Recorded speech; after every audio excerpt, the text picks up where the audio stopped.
Remembering is important, but it's also painful. 1 year ago today, Robb Elementary School in Uvalde, Texas, turned into another killing field in America. A few days later, Jill and I traveled there and stood before those 21 crosses outside the school. On each cross, a name, like in these candles behind us, 19 children, 9, 10, 11 years old, and 2 devoted educators, and 17 more injured. We spent hours with the grieving families who were broken and never, ever will quite be the same. To the families of the children and the educators who we know that 1 year later it's still so raw for you. A year of missed birthdays and holidays, school plays, soccer games, just that smile. A year of everyday joys gone forever. The bend of his smile, the perfect pitch of her laugh.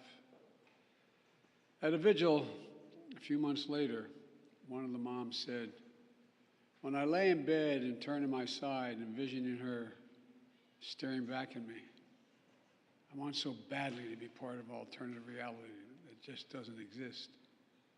This is my reality, because my 10-year-old daughter was murdered in her 4th grade classroom." Standing there in Uvalde, Jill and I couldn't help but think that too many schools, too many everyday places have become killing fields in communities all across every part of America. And in each place, we hear the same message: do something. For God's sake, please do something. We did something afterwards, but not nearly enough. We still need to ban, in my view, AR-15 firearms, assault weapons, once again. You know, they've been used time and again in mass killings of innocent children and people. We need to ban high-capacity magazines, the ability to shoot 20, 30, 40, 50, 60 bullets without reloading. Because today, guns remain the number one killer of children in America, guns. And over the last year since Uvalde, our country has experienced a staggering 650 mass shootings. And it's hard to say, well over 40,000 deaths due to gun violence.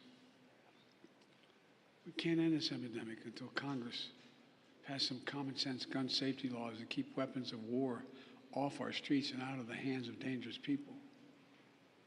Until states do the same thing. How many more parents will live their worst nightmare before we stand up to the gun lobby to establish universal background checks, establish national red flag laws, require safe storage of firearms, and end immunity from liability for gun manufacturers? The only major corporate entity that doesn't have that's immune to liability. Even a majority of responsible gun owners support these common sense actions to save lives and keep our community safe. So it's time to act. It's time to act. It's time to make our voices heard, not as Democrats or as Republicans, but as friends, as neighbors, as parents, as fellow Americans. And I'm being deadly earnest when I say that. You know, I know for a long time it's been hard to make progress, but there will come a point where our voices are so loud, our determination so clear that we can no longer be stopped. We will act. You know, a year ago after visiting the school, that same day we attended Mass at Sacred Heart Catholic Church.